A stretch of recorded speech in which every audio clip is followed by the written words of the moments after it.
ఇయా ఎమ్మెల్యేలు ఎమ్మెల్సీలు ఎంపీ గారు వైసీపీకి చెందిన వాళ్ళని ఒకటే ప్రశ్న చేస్తూ ఉన్నాను నేను.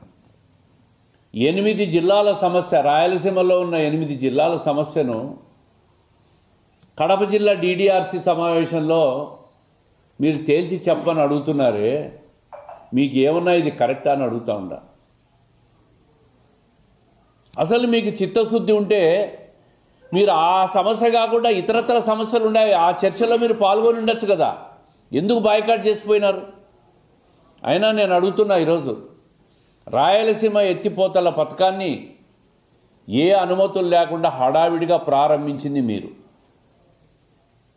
మరి రాయలసీమ ఎత్తిపోతల పథకం గత 2020 మే 5వ తేదీన ఎటువంటి సాంకేతిక అనుమతులు లేకుండా, శాస్త్రీయ అధ్యయనం లేకుండా, ఏమీ లేకుండా మీరు రాయలసీమ ఎత్తిపోతల పథకాన్ని మీరు ప్రారంభించినారు.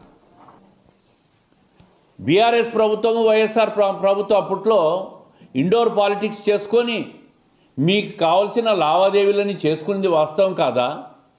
మరి ఆ రోజు ఆ ప్రభుత్వం కంప్లైంట్ NGTకి చేస్తే నేషనల్ గ్రీన్ ట్రిబ్యునల్కు మీరెందుకు ఆ ప్రభుత్వంతో మాట్లాడి దాన్ని విత్డ్రా చేయించలేకపోయినారు?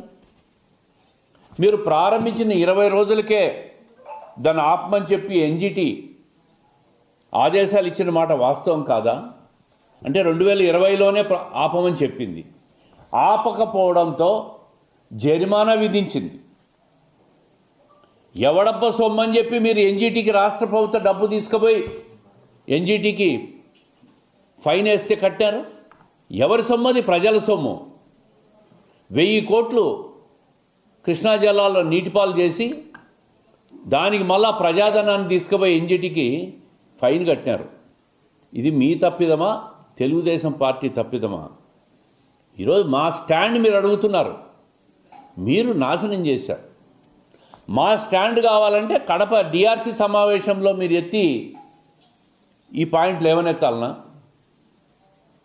ఇది ఒక ప్రాంత సమస్య, 8 జిల్లాల సమస్య, పక్క రాష్ట్రంతో సమస్య, పక్కన రాష్ట్రాలన్నీ నీటి యుద్ధాలు చేసుకోవాలనా? 24 గంటలు ఘర్షణ వైఖరితో ఉండాలనా? ఇది అసెంబ్లీలో లేవనెత్తాల్సిన అంశం. మరి మీరు కడప జిల్లా DRC సమావేశంలో మీరు మాట్లాడారే, కడప జిల్లాకు చెందిన మాజీ ముఖ్యమంత్రి, కడప జిల్లాకు చెందిన శాసనసభ్యుడే కదా. ఈయన అసెంబ్లీకి పోయి రాయలసీమ ఎత్తిపోతల పథకం కింద రేపు రాబోయే బడ్జెట్ సమావేశాల్లో పోయి మాట్లాడి ప్రభుత్వ స్టాండ్ అడగండి. ప్రభుత్వ స్టాండ్ తెలియజేస్తుంది అసెంబ్లీలో. ఇది జిల్లాలో తెలియజేసే అంశం కాదని మీకు తెలియదా?